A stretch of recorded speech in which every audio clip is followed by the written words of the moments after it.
सोच के देखिए, रेगिस्तान की सुनहरी रेत, चारों तरफ बस हवाएं और भारत पाकिस्तान बॉर्डर से बस कुछ ही किलोमीटर दूर एक छोटा सा मंदिर। यह है तनोट माता का मंदिर।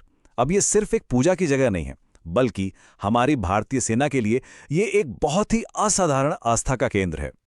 3000। ये नंबर जरा ध्यान से सुनिए। ये सिर्फ कोई मामूली आंकड़ा नहीं है। ये उन बमों की संख्या है जो 1965 और 1971 की लड़ाइयों के दौरान इसी मंदिर पर इसी के आसपास गिराए गए थे। पर सबसे ज्यादा हैरान करने वाली बात तो कुछ और ही है। और सवाल यही है कि इनमें से एक भी बम आखिर फटा क्यों नहीं। यही सवाल इस पूरी कहानी को एक चमत्कार जैसा बना देता है। तो चलिए जरा गहराई में चलते हैं और इस यकीन ना कर पाने वाली घटना के पीछे की पूरी कहानी को समझने की कोशिश करते हैं।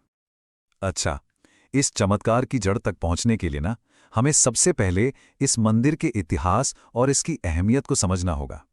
तो देखिए, ये मंदिर राजस्थान के जैसलमेर में है और कोई नया नहीं, लगभग 1200 साल पुराना है। वहां के जो स्थानीय लोग हैं, उनकी हमेशा से ये मान्यता रही है कि तनोट माता वो देवी हैं जो युद्ध में रक्षा करती हैं। और जानते हैं, यही विश्वास 1965 और 1971 में हमारे भारतीय सैनिकों के लिए एक बहुत बड़ी ताकत बन गया। चलिए अब सीधे चलते हैं 1971 के भारत पाक युद्ध पर। ये वो जंग थी जिसने तनोट माता के नाम को इतिहास में हमेशा के लिए अमर कर दिया। उस वक्त तनोट लोंगेवाला का जो इलाका था, वो एक बहुत ही जरूरी, एक अहम मोर्चा बन चुका था। और पाकिस्तानी सेना का मकसद बिल्कुल साफ था। पहला, लोंगेवाला पोस्ट पर कब्जा करना, और दूसरा, हमारे सैनिकों के मनोबल का जो सबसे बड़ा केंद्र था, यानी तनोट माता मंदिर, उसे तबाह कर देना। अब जरा सोचिए, ये लड़ाई कितनी गैर बराबर की थी। एक तरफ भारत के सिर्फ 120 सैनिक, जिनके पास हथियार भी बहुत सीमित थे, और दूसरी तरफ पाकिस्तान के 2000 से भी ज्यादा सैनिक, और उनके पास थे उस जमाने के सबसे ताकतवर पैटर्न टैंक और भारी भरकम तोपें। मतलब मुकाबला कहीं से भी बराबरी का नहीं था। और इसी भयानक लड़ाई के बीच एक ऐसी घटना हुई जिसे आज भी लोग किसी चमत्कार से कम नहीं मानते। जो सैनिक वहां मौजूद थे, उनकी गवाहियों के मुताबिक पाकिस्तानी सेना ने सीधे मंदिर को निशाना बनाया और 3000 से ज्यादा बम बरसाए। सोचिए, बम मंदिर के छत पर गिरे, आंगन के ठीक बीचों बीच गिरे, कुछ तो मेन गेट के बिल्कुल पास, लेकिन एक भी बम नहीं फटा। वहां मौजूद सैनिक और पुजारी तो ये तक कहते हैं कि कमाल की बात ये थी कि जैसे ही बम गिराया जाता, हवा का रुख अचानक से बदल जाता और बम मंदिर से कहीं दूर जाकर गिरते थे। अब जाहिर सी बात है, मंदिर की इस चमत्कारी सुरक्षा पर जो विश्वास पैदा हुआ, उसने भारतीय सैनिकों का हौसला आसमान पर पहुंचा दिया।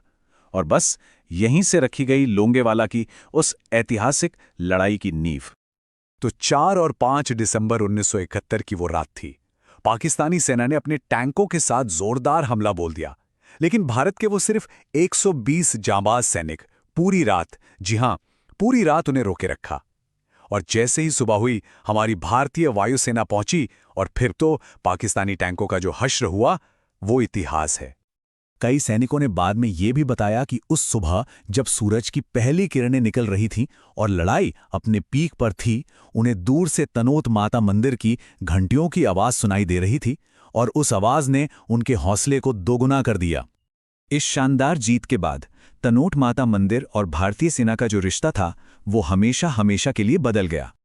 तो देखिए, लड़ाई तो दिसंबर 1971 में खत्म हो गई। इसके बाद 1972 में हुआ शिमला समझौता, जिससे शांति कायम हुई। और इसी के बाद युद्ध से जुड़ी जो ऑफिशियल रिपोर्ट्स थीं, वो भी सामने आने लगीं। और सेना की 1972 की ऑफिशियल रिपोर्ट में ये बात साफ साफ लिखी गई कि तनोट माता मंदिर को कोई भी नुकसान नहीं पहुंचा, और वहां मिले सारे बम निष्क्रिय, मतलब इनर्ट स्टेट में पाए गए। इस रिपोर्ट ने, समझिए, इस पूरी घटना पर एक सरकारी मुहर लगा दी। और आज की तारीख में इस मंदिर का पूरा संचालन और रख रखाव हमारी भारतीय सेना ही करती है। वहां हर रोज सेना की परेड और ध्वज समारोह होते हैं। इतना ही नहीं, मंदिर के अंदर एक म्यूजियम भी है, जहां 1965 और 1971 के वो बिना फटे बम आज भी देखे जा सकते हैं। ये मंदिर हमारी सेना के लिए आस्था का एक बहुत ही मजबूत प्रतीक बन चुका है। तो आखिर में सवाल यही रह जाता है कि ये कहानी आखिर है किस चीज की? क्या ये सिर्फ अटूट आस्था और चमत्कार की कहानी है, या फिर ये हमारे सैनिकों के बेमिसाल शौर्य और उनकी जबरदस्त मिलिट्री स्ट्रैटेजी का सबूत है? शायद सच इन दोनों के मिलने पर ही बनता है।